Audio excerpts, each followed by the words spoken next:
जैसे हिंदुस्तान पहले चलाया जाता था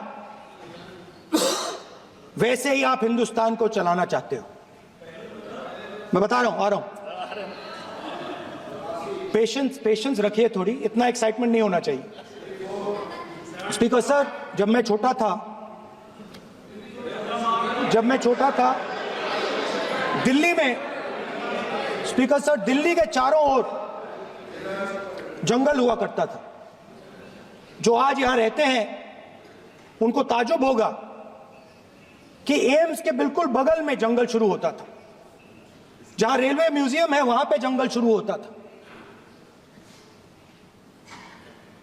वैसे ही जंगल में, दोनों नॉर्थ और साउथ, वैसे ही जंगल में हजारों साल पहले एक युवा, 6-7 साल का युवा,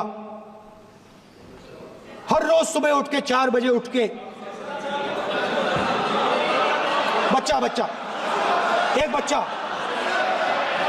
एक बच्चा, वाह बहुत बढ़िया, एक बच्चा 4 बजे उठ के तपस्या करता था। हर रोज सुबह तपस्या, हर रोज सुबह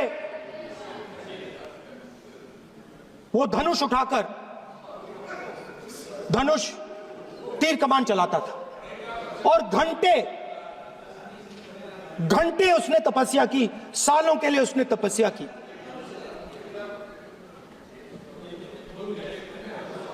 पास लोगों को पता लगने लगा कि लड़का है। यही तो आप नहीं समझ सकते हो, यही प्रॉब्लम है, यही तो प्रॉब्लम है। धनुष में तपस्या है, मनरेगा के काम करने में तपस्या है। तपस्या का मतलब शरीर में गर्मी पैदा करना, समझिए। हाँ, तब का ये मतलब है, तपस्या का ये मतलब है। तो ये तपस्या कर रहा था, लोगों को पता लगा और वो गुरु के पास गया। लड़के का नाम एकलव्य था और वो गुरु के पास गया और उसने कहा, गुरु द्रोणाचार्य जी, मैं सालों से धनुष चलाना सीख रहा हूं, मैंने अपनी पूरी शक्ति इसमें डाली है।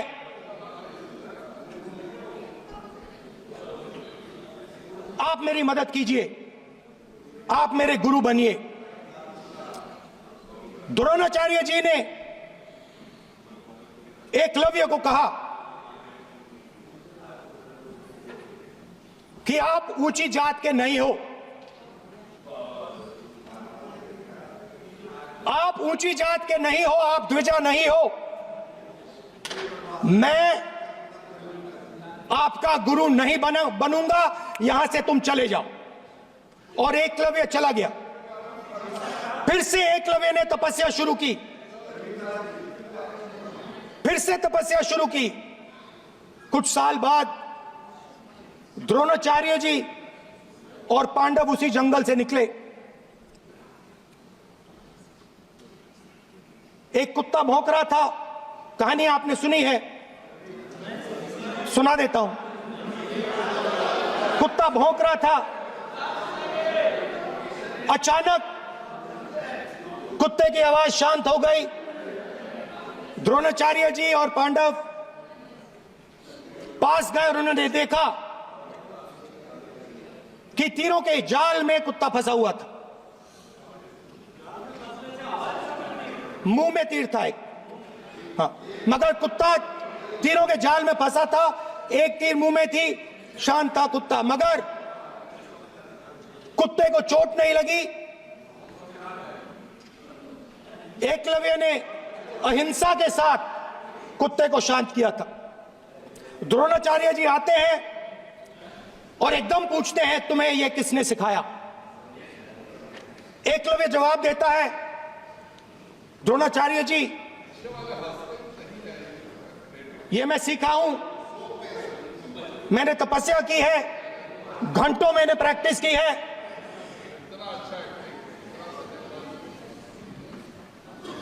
आपने मुझे गुरु बनने से मना किया था, तो मैंने एक मूर्ति, मट्टी की मूर्ति सामने रखी और मैंने प्रैक्टिस की और मैं सीखा। द्रोणाचार्य जी खुश नहीं हुए। द्रोणाचार्य जी ने एकदम कहा, तुम्हें मुझे गुरु दक्षिणा देनी है। नहीं नहीं, ये आपकी स्टोरी है, ये आपकी स्टोरी है। मेरी स्टोरी है कि द्रोणाचार्य ने पूछा।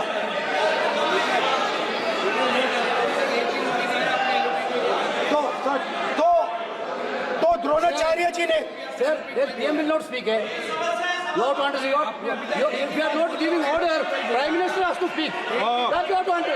If you are not giving protection, if you are not giving protection to LOP, then Prime Minister has to speak here. I will tell you. We will be very clear. ठीक है sir. माननीय सदस्य, आपको मैंने कई बार कहा, आप धमकी शब्दों में मत बोला करिए। एक मिनट जाती द्रोणाचार्य जी ने, कार्य मंत्री बोले कितने डिस्टर्बेंस कर रहे थे। द्रोणाचार्य जी ने कहा कि मुझे आप गुरु दक्षिणा दीजिए। मेरी स्पीच ले ली आपने। तो द्रोणाचार्य जी ने उनसे कहा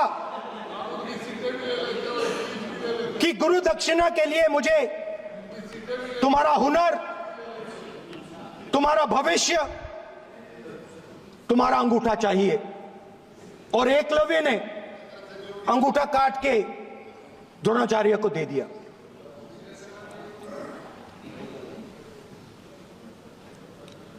यह अभय मुद्रा है। इसमें कॉन्फिडेंस, स्ट्रेंथ, निडरता कहां से आती है? हुनर से आती है, इस अंगूठे से आती है। ये लोग इसके खिलाफ हैं। जैसे द्रोणाचार्य जी ने एकलव्य का अंगूठा काटा, वैसे ही आप पूरे देश का अंगूठा काटने में लगे हुए हो। आप जैसे ही एकलव्य का, जैसे द्रोणाचार्य जी ने एकलव्य का अंगूठा काटा, वैसे ही आप हिंदुस्तान के युवाओं का, जैसे ही एकलव्य ने, देखो सर, जैसे एकलव्य का अंगूठा काटा गया, वैसे ही आप हिंदुस्तान के युवाओं का, सबका अंगूठा काटते हो। जब आप अदानी जी को धारावी देते हो, तो आप धारावी के जो एंटरप्रेन्योर्स हैं, जो स्मॉल एंड मीडियम बिजनेसेस हैं, उनका आप अंगूठा काटते हो। जब आप हिंदुस्तान के पोर्ट्स, एयरपोर्ट्स, डिफेंस इंडस्ट्री, ये सब जब आप अदानी को देते हो,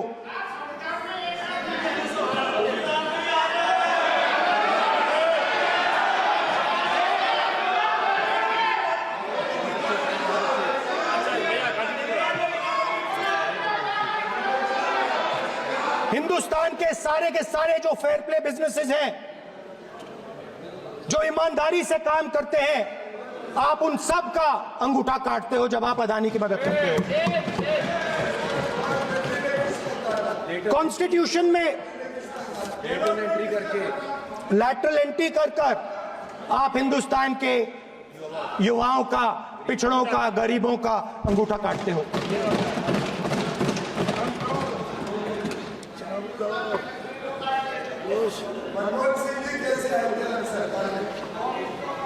सर, स्पीकर सर, जैसे एकलव्य ने प्रैक्टिस की थी, वैसे ही हिंदुस्तान के युवा सुबह उठकर 4 बजे उठकर अलग अलग एग्जाम्स की तैयारी करते हैं। आपने देखा होगा, पहले हजारों युवा सुबह उठकर रनिंग करते थे, वेट ट्रेनिंग करते थे आर्मी में जाने के लिए। जब आपने अग्निवीर लागू किया तो आपने उन युवाओं की उंगली काटी। जब आप पेपर लीक कराते हो, 70 बार आपने पेपर लीक करवाया है, तब आप हिंदुस्तान के युवाओं के अंगूठा काटते हो।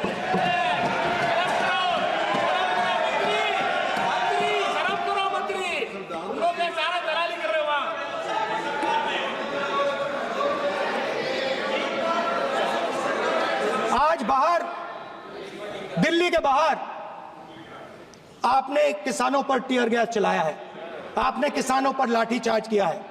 किसान आपसे एमएसपी मांगते हैं, सही दाम मांगते हैं, मगर आप अदानी को फायदा पहुंचाते हो, अंबानी को फायदा पहुंचाते हो और किसान का अंगूठा काटने का काम करते हो। देखिए,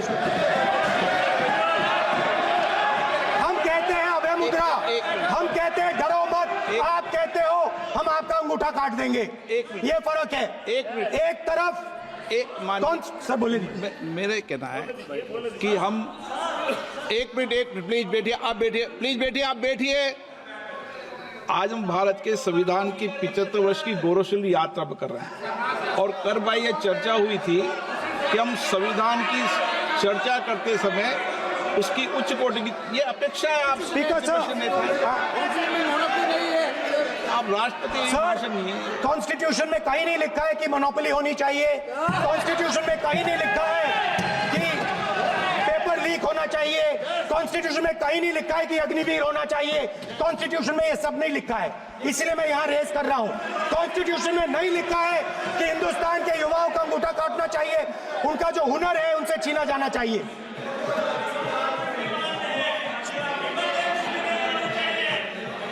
बैठे बैठे कर रहे हैं सर, 5 बजे अब भी बैठे बैठे करेंगे। अब कुछ नहीं बोलना है उसको। 5 बजे देखिएगा, 5 बजे देखिएगा क्या करते हैं। स्पीकर सर, मिलेगा। मैं कुछ दिन पहले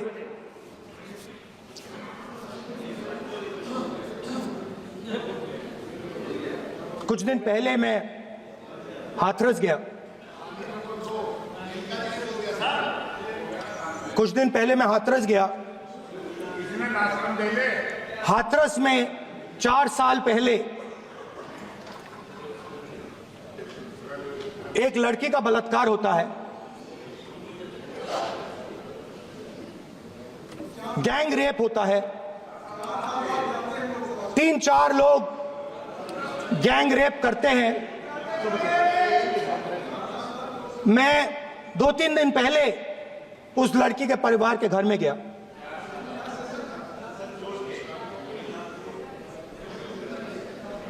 जिन्होंने गैंग रेप किया वो बाहर घूम रहे हैं और लड़की का परिवार अपने घर में बंद है। लड़की का परिवार बाहर नहीं जा सकता है। जो अपराधी हैं वो उनको रोज धमकाते हैं और वो बाहर घूमते हैं।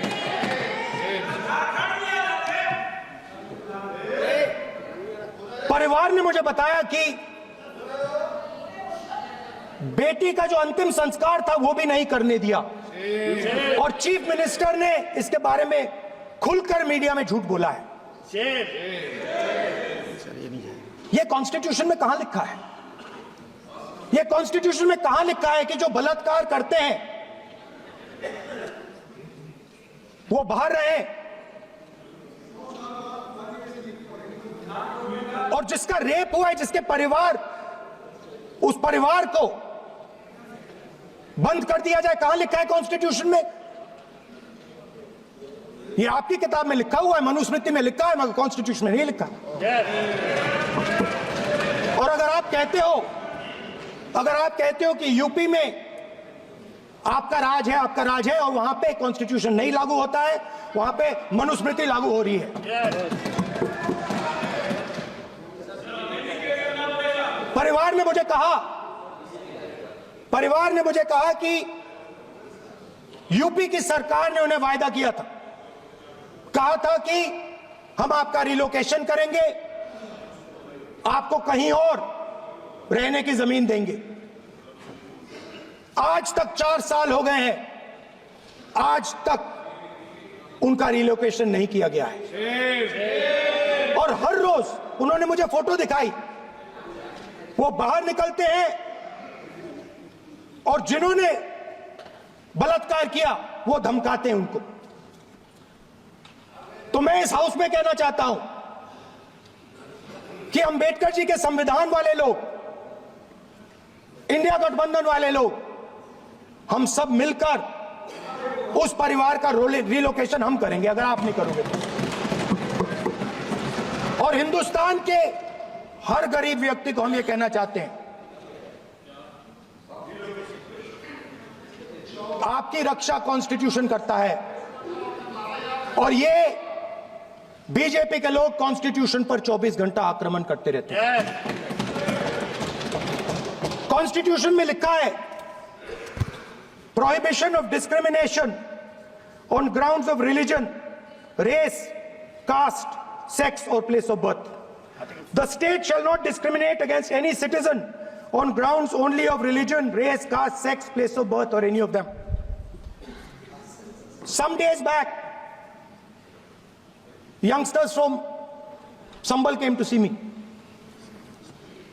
Innocent people, they had done nothing. They were just, वो बस पास में थे, 5 लोगों को गोली मार के हत्या कर दी। ये कहां लिखा है कॉन्स्टिट्यूशन में? ये कहां लिखा है? कॉन्स्टिट्यूशन में तो लिखा है prohibition of discrimination of grounds of religion. और जहां भी आप जाते हो, एक धर्म को दूसरे धर्म से लड़ाते हो, नफरत फैलाते हो। कहां लिखा है कॉन्स्टिट्यूशन में? कहां लिखा है कॉन्स्टिट्यूशन में कि एक धर्म को दूसरे धर्म से लड़ाना है? कहां लिखा है कॉन्स्टिट्यूशन में कि दलित परिवार को बंद करके अंदर रखना है और उनके अपराधियों को बाहर घूमने देना है? कौन से कॉन्स्टिट्यूशन में लिखा है? मुझे दिखाइए।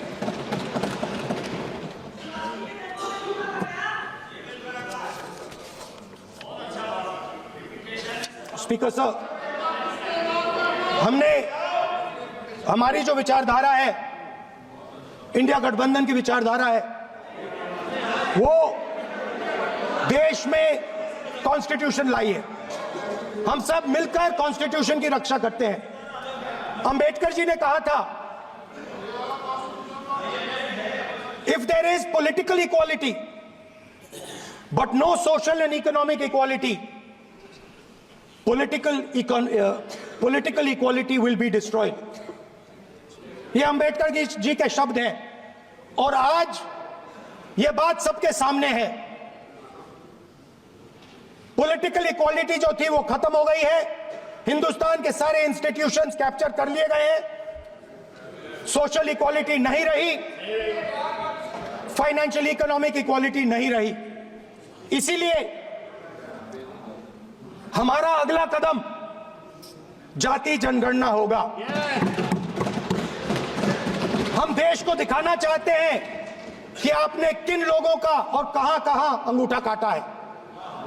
हम दलितों को, आदिवासियों को, पिछड़ों को, किसानों को, मजदूरों को दिखाना चाहते हैं कि आपने किस किस का अंगूठा काटा है। इसलिए जो मैंने वायदा किया था, इसी हाउस में यहां हम कास्ट सेंसस लागू करेंगे और उसके बाद हिंदुस्तान में एक नए तरीके का विकास होगा, एक नई तरीके की राजनीति होगी। जो मैंने पहले कहा था, जो आपको अच्छा नहीं लगता है, 50% रिजर्वेशन, उस दीवार को हम यहां तोड़ेंगे।